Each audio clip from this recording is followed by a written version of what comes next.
Ya, puasa. NU ini lahirnya juga dari puasa yang berat yang dilakukan oleh Kiai Hasyim Asy'ari. 3 tahun dari hulu sampai hilir Sungai Berantas, 3 tahun baca surat Kahfi. Terus kalau malam tidak pernah tidur, sholat hajat 2 rakaat. Rakaat pertama yang dibaca surat At-Taubah 41 kali, rakaat kedua surat Kahfi 41 kali. Maka ya pantas NU itu jadi besar, wong tirakate suwe. Kendaraannya besar, penumpangnya banyak, cuman nyupirnya nggak bisa banter-banter. Jangan sampean bayangkan kayak yang lain itu, yang lain banter-banter. Wong penumpangnya monoton. Mereka kalau nggak cingkrang nggak boleh naik. Kalau nggak jenggoten nggak boleh. No kan penumpangnya macam-macam, banter dadu aja naik. Oh kan numpang nyupirnya pelan-pelan karena kendaraan besar. Lah kalau yang sana kan kendaraan kecil monoton, yang jenggoten tok, yang cingkrang tok, dia naik. Makanya biasanya kendaraan mereka ini cepet-cepet, weng gitu. Lah kadang NU itu diselip orang lakson, weng, ya kaget nih. Tapi ya dinteni, mereka kan walaupun kecil banter tapi nabrakan.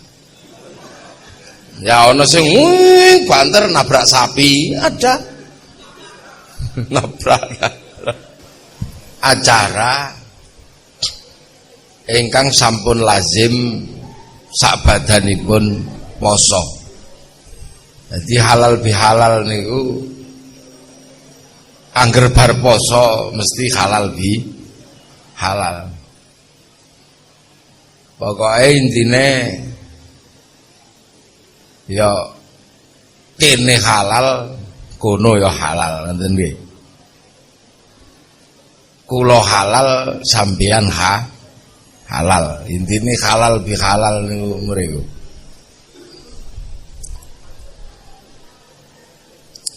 Lah supaya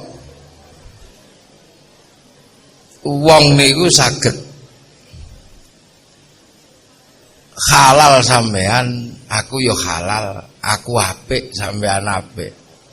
Niku syaratnya namung setunggal. Orang-orang yang mampu ngedukke nepsune. Apa nggih? Mampu menurunkan hawa nafsunya. Lah momentum terbesar meruntuhkan hawa nafsu itu nggih wingi nika. Bulan puasa. Bulan puasa. Bulan puasa niku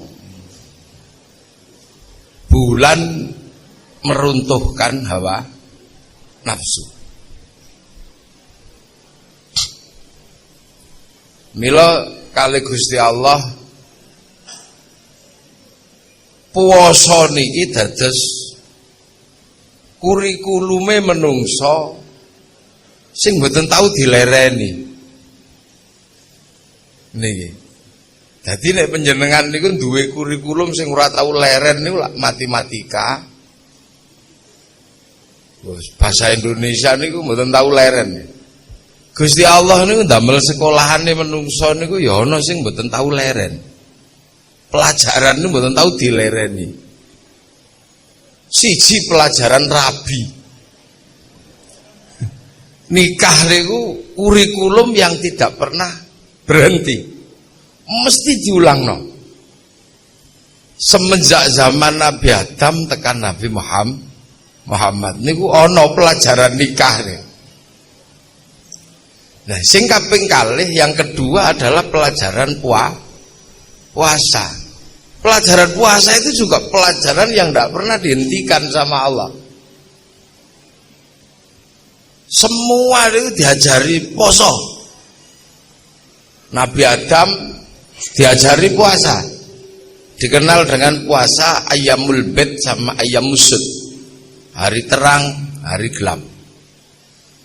Jadi 13, 14 Ramadan, purnama, 27, 28, 29 akhir bulan puasa. Nabi Idris ya diajarkan puasa. Cuman puasanya Nabi Idris ini ya agak ekstrim. Karena apa? Karena cita-cita Nabi Idris itu pengen melihat akhirat. Nabi Idris ini kan nabi kedua yang paling pusing itu. Karena apa? Umatnya selalu nanya, ya Idris, kok kamu ngajak ke surga, apa pernah kamu lihat surga? Apa kon ya tahu ro Idris? Yo karo, foto-foto karo ada aja-aja. Apa pernah kamu lihat malaikat ya Idris? Ya ndak, sama-sama ndak lihat aja kok. Lah maka Nabi Idris itu disuruh puasa sama Allah untuk menempuh cita-cita melihat akhirat biar bisa jawab sama umatnya. Niku digengken poso. Posone ekstrim, tidak boleh makan yang bernyawa. Nah, saat ini dikenal dengan poso mutih. Mutih. Sampai akhirnya Nabi Idris ini nopo ya? Mampu menghasilkan apa yang dicita-citakan.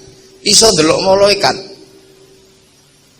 Nah, malaikat yang begitu banyak yang menarik perhatian Nabi Idris itu malaikat matahari. Karena malaikat matahari ini panas, gembrobios itu. Nah, Nabi Idris langsung berdoa, ya Allah kasihan malaikat matahari ini, ya Allah. Tolong bikin dia enggak terlalu panas atau hilang panasnya. Seketika celing gitu. Malaikat matahari enggak panas. Karena enggak panas malaikat matahari terus takon teng Allah, ya Allah kok enggak panas? Oh didongakno Nabi ku Idris. Kapan-kapan kula asal cuti mboten ya Allah. Lu kok cuti ya? Saya tak terima kasih sama Idris. Ya sekono. Turun menemui Nabi Idris, malaikat matahari nemuin Nabi Idris. Ya Idris, apa? Terima kasih kamu telah mendoakan saya sehingga matahari ini tidak lagi panas. Ya enggak apa-apa sama-sama. Loh kok kamu turun ini gimana Mas? Loh kenapa? Loh sampean kan penjaga matahari, nek matahari ini gelundung gimana? Enggak wong, itu teman saya masih banyak. Saya kan koordinatornya. Oh ya sudah. Loh berarti nih sampean koordinator itu malaikat yang banyak itu ada. Ada. Malaikat itu banyak sekali. Oh berarti cerita tentang malaikat itu yang paling galak katanya bernama Israel itu ada. Oh ada itu temanku itu. Kerasnya luar biasa. Lah kenapa Mas? Enggak, saya itu pengen kenalan gitu. Boleh enggak? Ya, boleh. Itu temanku kok nanti tak SMS-kan ya. Kenapa sih? Saya biar bisa cerita sama umat saya karena umat saya ini ngeyelnya luar biasa, selalu nanya mati apa itu lah. Ya sudah besok tak SMS-kan janjian ya. Akhirnya janjian. Malaikat Israel turun. Begitu malaikat Israel turun, Nabi Idris takut. Saking takutnya sampai ngepir gitu. Kata malaikat matahari, ya Israel, jangan galak-galak gitulah. Dia temanku, berubahlah kamu jadi manusia. Akhirnya celing jadi manusia biasa. Ada apa kamu? Enggak, saya pengen ya Israel, pengen merasakan dicabut nyawanya itu gimana sih? Biar saya bisa cerita sama umat saya. Aku iso cerita. Ya sekarang turun. Dicabut selama 10 menit, kembalikan lagi. Hidup lagi, begitu hidup Nabi Idris nanya, loh katanya sakit kok enggak? Ya enggak, wong kamu temennya temenku, aku ya enggak enak. Ya sudah. Ya sudah kalau gitu. Terus apa lagi? Ini kan mati, hidup lagi saya. Kalau yang mati terus kemana? Ya tergantung. Kalau baik tak kasih temanku namanya Mak Ridwan. Kalau nakal ya tak kasih temanku namanya Malik. Kalau saya nengok ke sana boleh, ya boleh. Wong itu juga temanku, nanti tak SMS-kan lah. Tengok neraka. Nah, begitu habis lihat neraka lah masuk surga lah. Karena masuk surga akhirnya, ternyata ini toh kampung halaman yang ditanya sama umatku ini. Dengan puasa ternyata sampai juga aku ke sini. Ya Idris, udah selesai, jam besoknya pulang. Enggak, aku di sini aja enak ternyata. Orang di sini kampung asliku makan nggak pakai nanem. Lihat, pengen istri juga nggak perlu pacaran, nggak perlu apa, baru batin udah datang nggak pakai baju, enak di sini. Dah di sini aja. Loh, syaratnya di sini itu udah mati. Oh sudah, kemarin sampai tanya sama Israel. Ya itu sudah 10 menit tapi terbalikin lagi loh kan sudah. Harus lewat neraka. Oh ya sudah. Sudah kemarin semua. Oh ya sudah kalau gitu. Nah itulah, ini kan kayak cerita dongeng ini kan. Saya dulu juga nganggapnya ini dongeng. Tapi ternyata dalam Al-Quran ada satu yang memang orang harus mencari cerita ini. Apa? Ahlul kitab di dalam Al-Quran itu kan 3. Yahudi, Nasrani, sama Sobi'in. Nah Yahudi diceritakan umatnya Nabi Musa, Nasrani umatnya Nabi Isa. Lah Sobi'in itu siapa kan gak diceritakan. Ternyata Sobi'in itu umatnya Nabi Idris ini, yang kehilangan nabinya kesingsal teng langit itu. Maka kemudian gak mau ikut nabi siapapun ini. Orang Sobi'in ini selalu nunggu Nabi Idris. Nah sekarang ada di perbatasan Iran sama Irak, dikenal dengan nama Sobi'ah Manda Iyun. Ibadahnya sehari ngadep ke timur itu. Nah yang malam ibadahnya agak berat, karena syariatnya sehari mesti ngawini bojone sedina ping 100. Lho kok Bu? Lho sampeyan aja mbayangno sing iso ming singa itu. Panganane daging, wong kene panganane terong ya sebulan sekali. Lah itu puasa. Nabi Nuh nanam pohon suruh puasa. Termasuk Nabi Dawud suruh puasa. Nabi Musa suruh puasa. Nabi Isa puasa sampai teng zaman Nabi Muhammad. Maka kama kutiba 'alal ladzina min qablikum. Dan puasa ini jadi puasa semua orang akhirnya. Agama-agama besar ini semuanya punya ajaran puasa. Agama Zoroaster, agama kuno itu juga ajarannya puasa. Tuhannya 2 orang Zoroaster itu. Tuhan terang sama Tuhan gelap. Tuhan terang namanya Ahriman, Tuhan gelap namanya Ahura Mazda. Itu juga disuruh puasa.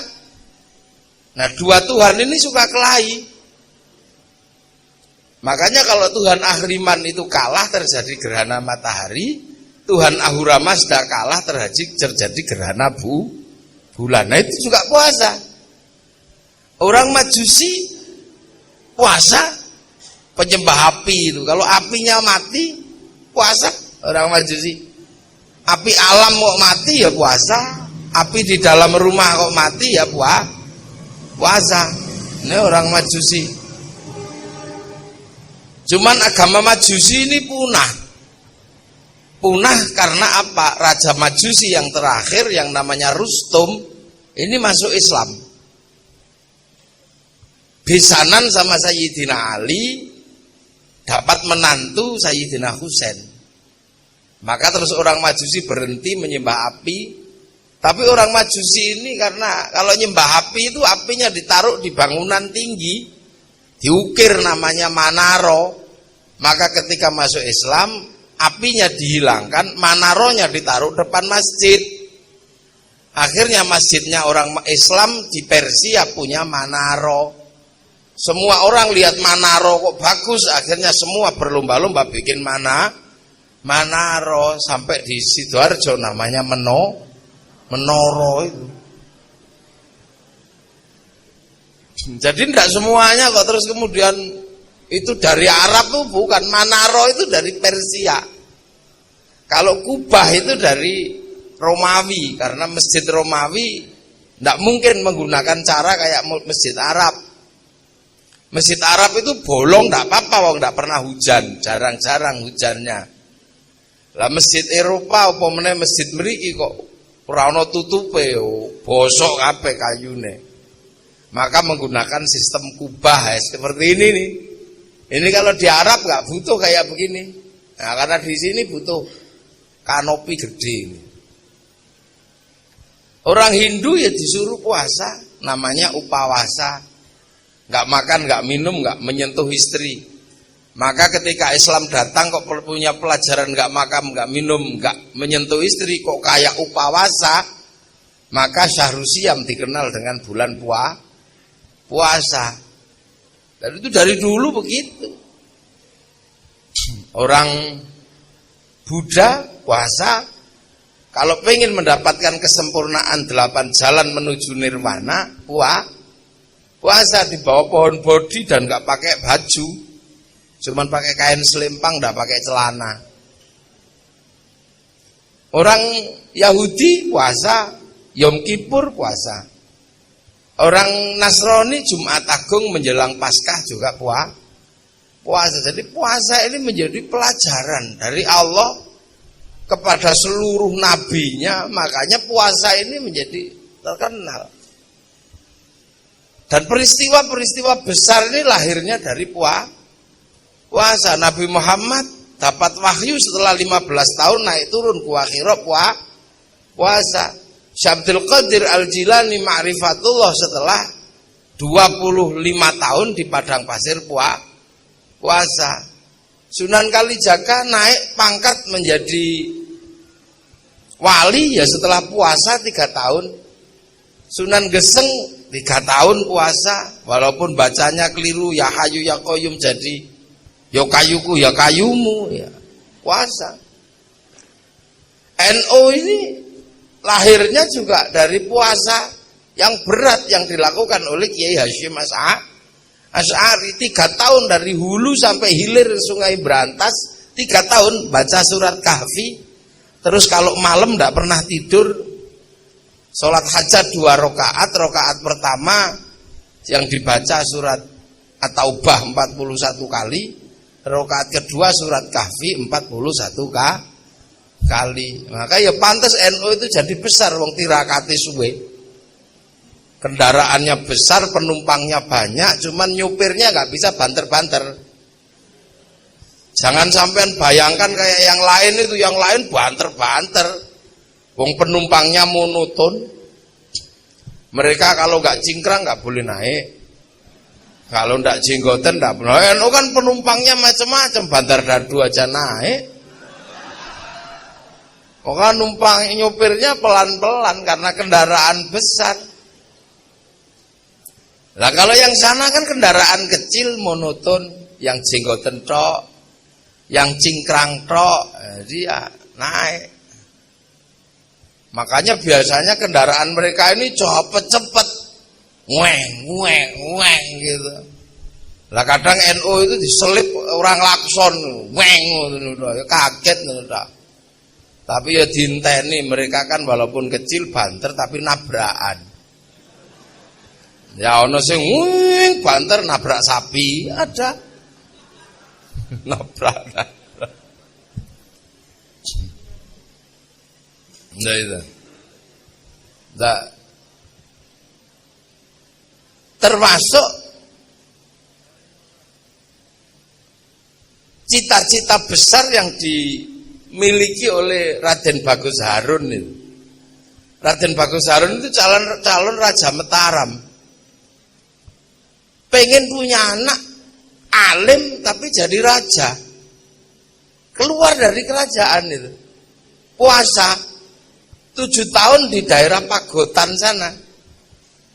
Pagotan Ponorogo situ. Sampai 7 tahun itu sumur yang ditirakati itu muncrat 7 meter. Bahku untuk Lailatul Qadar. Maka sumur dikenal dengan nama Sumur Sewu Wulan. Sampai sekarang kampungnya dikenal dengan Kampung Sewulan. Raden Bagus Harun akhirnya dikasih anak perempuan, galaknya luar biasa. dikenal dengan namanya Ageng Alap-alap. Ndak ada yang berani nikah, sing wani ngrabi cuman Raden Santri. Punya anak Mbah Makhdum, lahir Mbah Maklum, lahir Mbah Tafsir Anom, lahir Mbah Kolyubi, lahir Mbah Ilyas. Mbah Ilyas ini kandepak pertama di Surabaya zaman Belanda. Lah dari Mbah Ilyas lahir Mbah Nafikoh, perempuan gewalak itu dinikah sama Kiai Hasyim Asy'ari. Ya akhirnya punya putra Yai Wahid Hasyim. Yai Wahid Hasyim menikah dengan Nyai Solikah binti Bisri Sansuri, keluar anak Abdurrahman Wahid atau Gusdur. Bener-bener lahir ulama, jadi umarok, jadi presiden walaupun 2 tahun. Dulu puasa 7 tahun dulu. Pak Harto itu punya ibu namanya Sukirah. Itu enggak terlalu pinter, tapi ketika pengen punya anak jadi raja di Jogja sana, puasa 9 bulan. Karo muni ya Allah anakku sok dadi raja, ya Allah dadi raja. Cari tanggane wong edan, wong ora turunan raja kok pengen jadi anaknya jadi raja. Tapi sama Allah ya dituruti kok. Lahir Pak Harto itu keriting jembluk itu. Kasih nama Soeharto jadi presiden 32 tahun. Mbah Manap Lirboyo itu sebelum mendirikan Lirboyo itu puasa ngerawat 56 tahun, saya kata 6 tahun. Mangan uwi itu ngerawat. Sampai uwi nih dicolong gendru akhirnya karo Mbah Manap diganti gadung. Maka jam 12 malam Pondok Lirboyo wabruk gara-gara gendruwo ini mendem.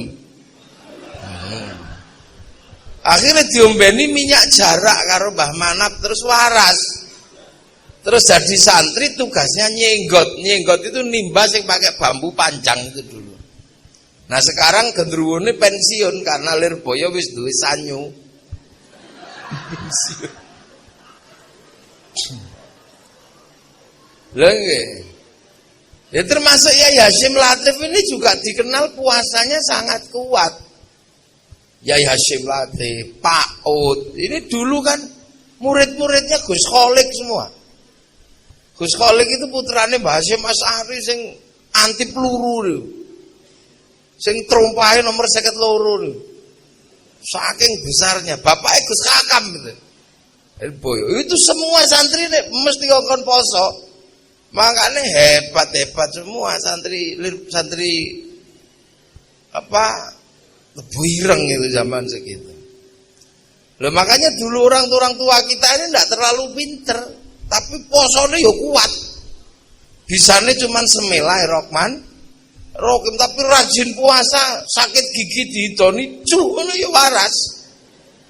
Nah saiki wong turu Bismillahirrahmanirrahim yo basin tok. Makanya sekarang nggak ada orang kuat. Dulu singo no karo menungso takut. Singo teko no menungso, ngono singone lari. Lah saiki menungso begitu denger puasa takut. Sama melinjo aja takut. Tuh melinjo, gak melinjo. Enggak. Kenapa? Samurat aku. Ketemu sate takut apa takut. Jadi puasa ini kurikulum dasar. Kurikulum apa sih sebenarnya? Kalau di Islam kan la'allakum tattaqun. Ini Islam itu kurikulumnya la'allakum tattaqun, supaya kamu jadi orang yang bertakwa. Takwa itu apa sih sebenarnya? Takwa itu adalah kemanapun kita menghadapkan diri, merasa dilihat oleh Allah. Ka'annaka tarahu fa illam takun tarahu fa innahu yaraka. Ya iku takwa. Dadi delok apa ae mromongso karo Gusti Allah. Lah kenapa la'allakum tattaqun kok sekolahnya kok pakai puasa? Lah ini. Karena orang yang berpuasa ini adalah orang yang mengendalikan nafsu dasar menungso. Jadi nafsu dasar manusia, basic insting cara cah sekolah nggih. basic dasarnya manusia itu ya mulut ini, yang dari mulut ini sama bawahnya pusar itu. Orang kalau sudah urusan mulut apa saja bisa dilakukan. Orang korupsi, orang apa dasarnya kan memang mulut. Dan orang bangkrut juga karena apa? Karena ini basic insting. Basic dasarnya manusia itu memang lambe. Sehat ya perkara lambe, loro ya perkara lambe. Makan pil ya masuknya lewat mulut, makan nasi ya lewat mulut, ngomong ya lewat mulut, I love you ya lewat mulut. Lewat ini semua. Nah, ini basic dasarnya manusia. Nah, basic dasar manusia yang mulut sama ini memang paling berat. Karena apa? Karena ini dunia. Mulut ini itu kan posisinya ada di tubuh, ada di dalam raga. Lah raga ini kan dunia. Kalau guru biologi kan biasa menjelaskan nutfah. Nutfahnya manusia itu kan nutfah dunia. Kita makan, keluar ada yang tadi ada yang tadi umbel, ada yang tadi keringet. Lah, zat hidup yang ada dalam makanan itu namanya nutfah. Nutfah inilah dari idza arada syai'an ayyaqula lahu kun fayakun, itu loh nutfah. Zat hidup itu yang oleh orang Eropa kemudian menghasilkan yang disebut animisme dinamisme. Itu sebenarnya karena orang Eropa tidak bisa paham apa to zat hidup itu, dia nggak ngerti.